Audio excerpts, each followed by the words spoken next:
can become angry at me and I can go, that's a very angry man, or I can mirror you and go like, look what you're doing to me. And so being able to manage that interior life is really our job in life.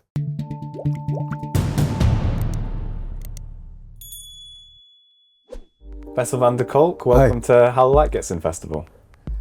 Good to be here. Thank you. So you're obviously author of The Body Keeps the Score and a leading psychiatrist. Well, first of all, I want to talk about the book and its title. It's taken the world by storm, really. But why does the body keep the score? And what does that mean? Well, it actually comes from a patient of mine who many years ago said, I learned to ignore what had happened to me, and I pretended like everything was hunky-dory, but my body kept the score. And because my body keeps reacting as if it's still happening. And so the body has a sort of independent existence from the mind. The mind is there to help you to forget about trauma and to push it away and to function. And the body is there to be taken care of and to react. And then these two systems may become independent from each other relatively. So even as you push things away and forget them, your body may continue to react as if you're in danger and as if you're helpless. Yeah. So the body is kind of more fundamental than the mind. Would you agree? Well, we are, all of them go together. So we try to get away from Descartes. And so the way the brain is built up starts at the bottom, the reptilian brain, helps you to breathe and do very elementary things. And newborn babies know that, and then you get a new part of your brain gets involved. It has to do with the housekeeping of the body.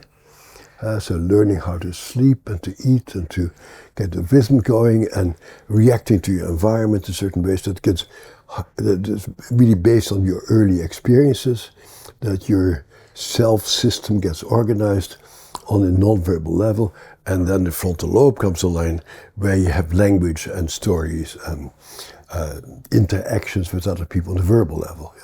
Yeah. So before the camera started rolling, we were talking about talking therapy. And the usefulness of talking therapy, or the case may be the unusefulness, the limits. Well, talking is important. Knowing, being able to articulate what you're feeling, being able to convey it to other people, having the other person validate that, are very important processes. But I specifically researched that it turns out that talking about terrible things doesn't make the imprint go away. But now you know why you get frightened. Now you understand why you get so upset, which is very helpful because once you understand it, you can actually start doing something about it. But psychology, psychotherapy, by and large, stopped at the conveying information level and didn't get into supporting experiences that really reset the brain. There seems to be an assumption that self-awareness heals, or is the beginning of healing, as you were saying? It's the beginning of healing. So, like I hear some talks here, people project their stuff to the outside. The issue is, of course, all kinds of stuff happens on the outside, but it's how you react to it. At the end, determines things. You can become angry at me, and I can go, that's a very angry man, or I can mirror you and go like, look what you're doing to me. And so being able to manage that interior life is really our job in life. And that you do by observing yourself, feeling yourself, mindfulness meditation, psychedelics, martial arts, tango dancing, etc., etc. Yeah, you mentioned some of them there then. So experiences heal, or you mentioned manage our inner self? It's a cultural issue. The first time I went to China, it was shortly after the Cultural Revolution, and nobody talks about Cultural Revolution, but in every park in China, people make these weird movements. And I go, why are they making these weird movements? And I join them, and I go like, oh, it has helped to be calm, and to not be reactive. It's those Chinese know something we don't know. And I worked with Bishop Tutu in South Africa, and South Africa is about to explode and take revenge on what the white people have done. And to calm them down. And what they do, they sing together. And they move together, they pray together, and they talk together. And I see that establishing rhythmicity between people made a profound effect on their capacity to manage rage, for example. And then I studied yoga. And it turns out, people say, putting your butt in the air and twisting your spine in pretzel, what the hell does that do? And it turns out that yoga is more effective for the things that I study than any psychiatric medication. Because it activates certain brain circuitry that helps you to be calm and self-aware. Yeah, what do you think the mechanism is? You've kind of mentioned neuroscience a couple of times. Yeah. We're a philosophy festival, we kind of deal with the mind-body problem and consciousness as well. And so I'm wondering about, are the mechanisms all physical or are they...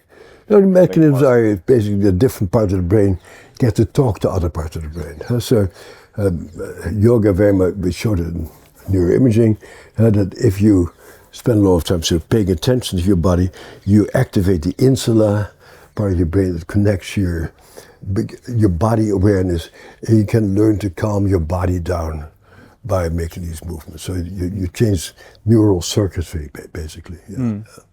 You mentioned managing inner self and being calm. I'm wondering about this calmness as kind of a value. You know, do we want to be calm, or do we want to feel the heights of passion, and do we, you know? We don't want other outside circumstances to control our physiology necessarily. Huh? So, no, sometimes you want to be very activated.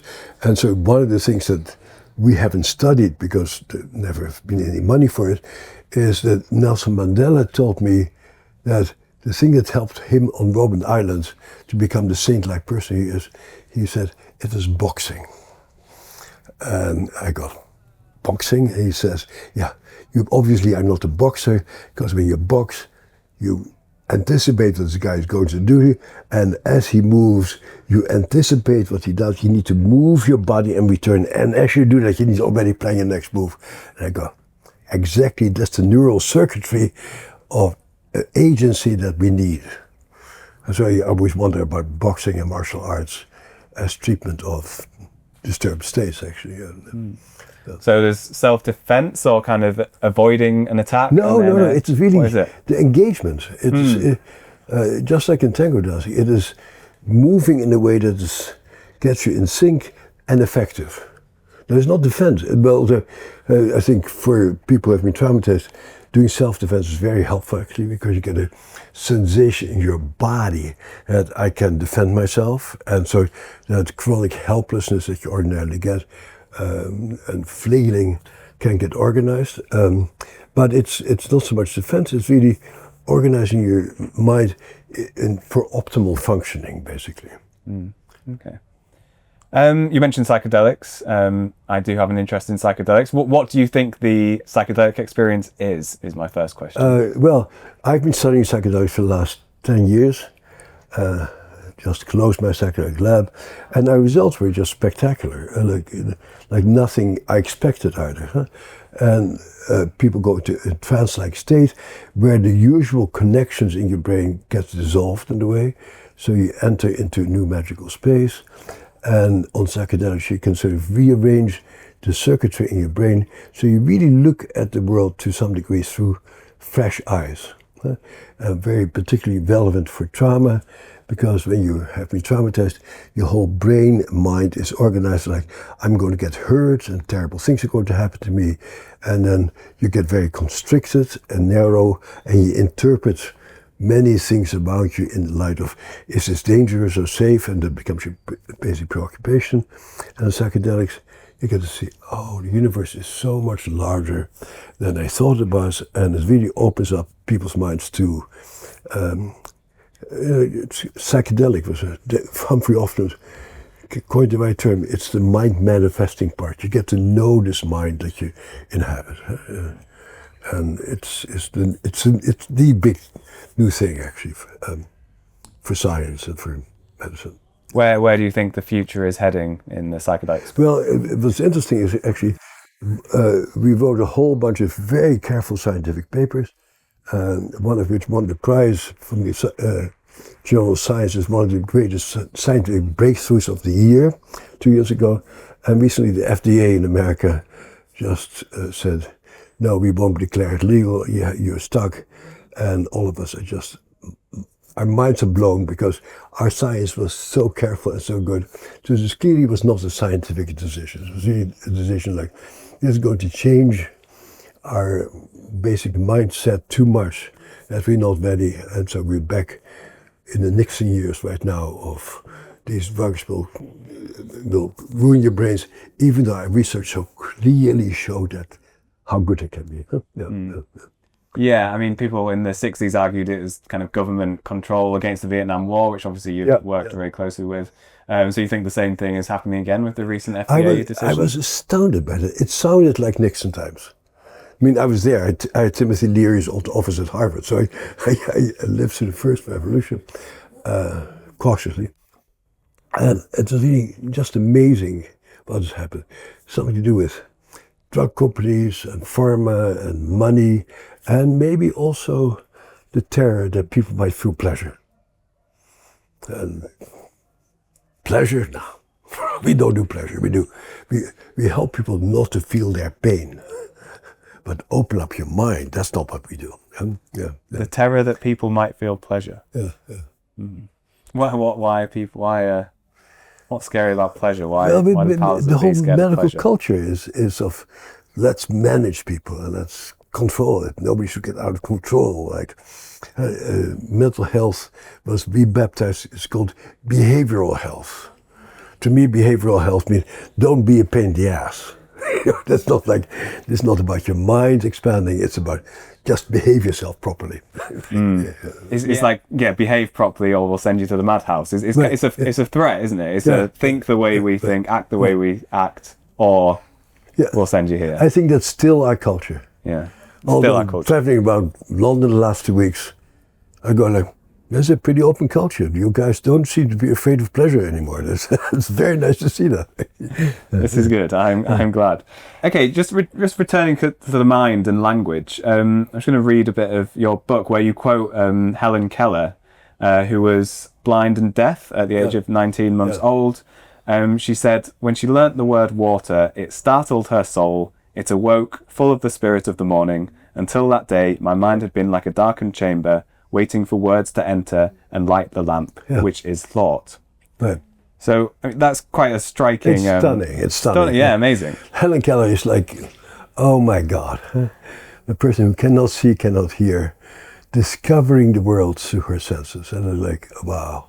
And in a way that is how, I wrote this before I got into my psychedelic research, and that's oftentimes what happens on psychedelic. What we are able to show actually in our psychedelic world is there's a concept called alexithymia, and it's not knowing what you feel, not having word for your internal experience, only having reactions. And I thought that the people who would get placebo and very good psychotherapy would do very well learning how to speak.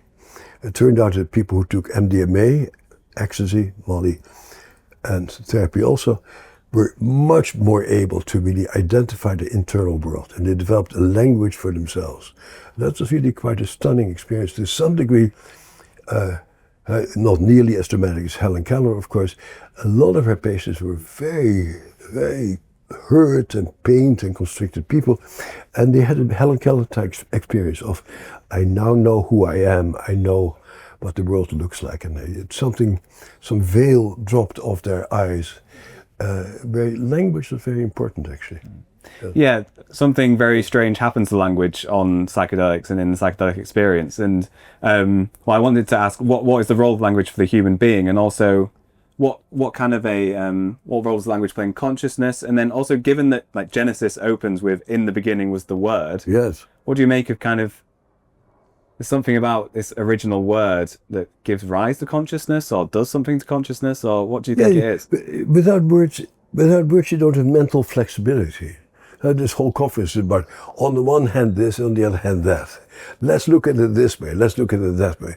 And so language really, I love having grandchildren and seeing them move from non-linguistic creatures very rich, hang out with 1-2-year-old kids, they have a big life, they're very present in the room, and then language comes and everything changes dramatically, and they can see alternatives, they can see possibilities, and they become a member of the tribe. So language is really what connects us with each other, and makes us flexible and makes us able to look at things from new perspectives. To some degree, you can have with good experience also, when you teach people martial arts. They also get to say, oh, I can be powerful, but that's purely a visceral experience. But language allows us to imagine things, and we largely live in a symbolic world, of course. As William James already pointed out to us a long time ago. Yeah. Is language key to self-consciousness then? And it sounds like it's also key to free will for you, if it's kind of on the one hand this, on the one hand that? Not only for yourself, but also for you. A very important part of being in the world is to see you live in a different world from me. And I might actually, even in a short time, could speculate about it, that it sounds like he sees the world slightly different from the way I do. And so I need to adjust what I say in order, if I want to be his friend, I need to really use my language to be in your world. And if I don't want to be your friend, I can use a different language and we'll piss each other off and go to a different world. I hope we choose the former of those. Yeah. Apparently, there's some evolutionary evidence that language is kind of purely to form groups and communicate with others. It's necessary. Although I love studying monkey colonies, and some of my good friends are monkey researchers, and so the monkeys get away with quite a bit of living without language, but they're inflexible. So language allows us to do new things. So obviously, there's a lot in the current culture about kind of a mental health crisis. I'm wondering, do you think we're in a mental health crisis, or are we just better at kind of measuring it? Yeah, it's a complicated thing.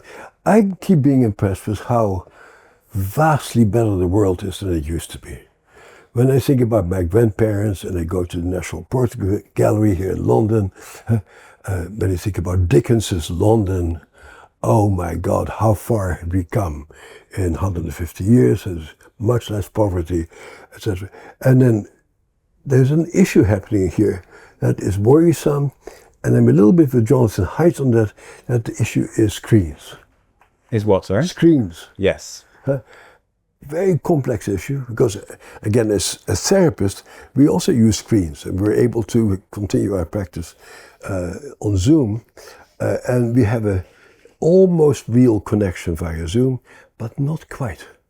And I'm really curious what will happen when people really start studying what happens to the brain of somebody on the screen. My sense is that I see a lot of kids play computer games all the time. The computer games give you the same reward as a very good friendship, a very engaged thing, but you're not doing anything.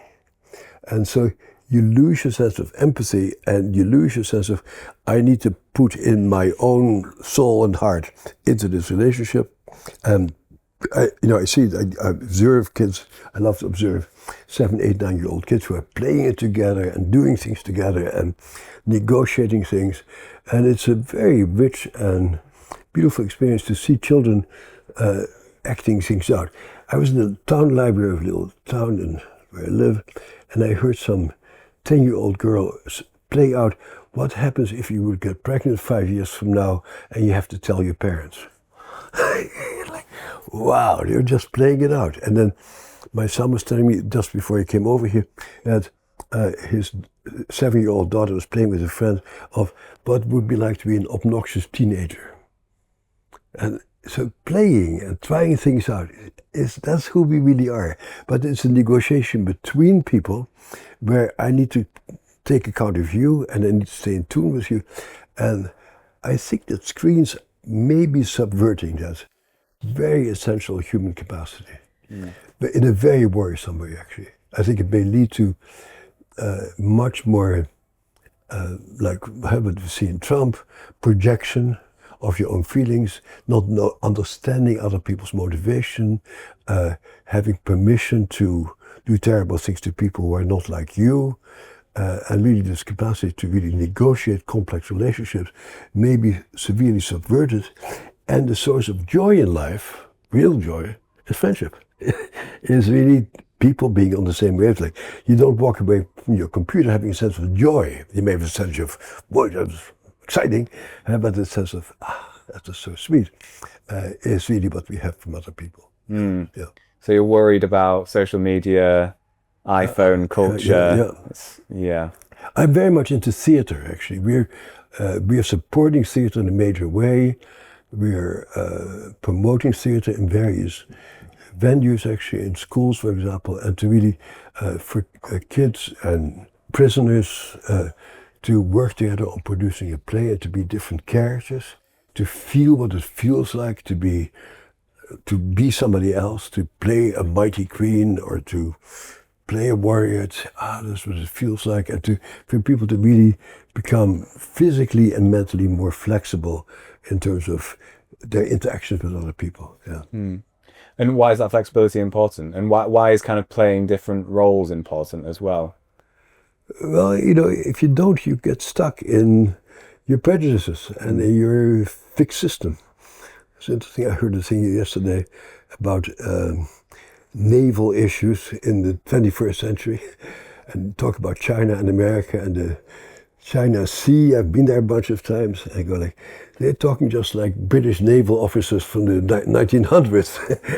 And they use that language. And I'm not sure if that language is all that useful in the 21st century, In my own research, getting stuck seems like quite a crucial part of mental health issues. And kind of thinking one thing is true. As well, and then like building that flexibility in, which is part of what psychedelics do as well, like neuroplasticity. Seems like quite a crucial thing. So flexibility. And that's a great challenge. What they see, I supervise a bunch of young people from time to time, and they say, how do I manage this person? How do I get this person to see the world differently? And I say, yeah, I do this with my wife also. I point out the error of her ways, and I tell her she shouldn't feel that way. And it's so good for our relationship whenever I do that. And they say, psychology has sunk as low as two marital couples. I'm trying to change your thinking. The big challenge, of course, is how do you help people to see new realities? And because of that, theater and psychedelics were so damn helpful, because people need to discover it themselves. I cannot make you discover something. I can lead you to the water, but you've got the drink. So we were speaking about Freud before the cameras turned on as well. And Freud said that the goal of therapy is to transform neurotic misery into common unhappiness, which is not a very optimistic vision. So see, but he said something else, which I really agree with, where it was, I shall come to be. In English, the translation was id, id. In German, it's S, and there's that shit over there. And that is really... where it was, your limbic system was, you need to let your light shine on your internal experiences. And in that regard, he nailed it. Okay. In what regards did he not nail it? The neurotic, and the other thing that Freud is very good at is civilization and discontent. It really was a fantastic book. And that is that we have our impulses and our instincts, and then we need to live in a society. And the two of them are never in harmony. It always is complex. And some people make it more complex and other people are easier to deal with it. But there is a basic tension between our impulses and our instincts and how the society organizes it. Okay, and so last question, how do we solve that? How do we find more pleasure? How do we find more joy? How do we become kind of individual, society? How do they merge together? And well, I don't have I think it would be silly of me to sort of give an answer to that question. Explore things. I think, what I see, I've been hanging out with people here with young kids, is explore the world. Just try things out and really go out there and do things that are interesting, challenging. And try not to focus too early on making too much money or that sort of stuff, but really see what a rich and amazing place we live in. Yeah. Wonderful. Bessel, thank you. Okay, thank you. Thank you. It's a pleasure.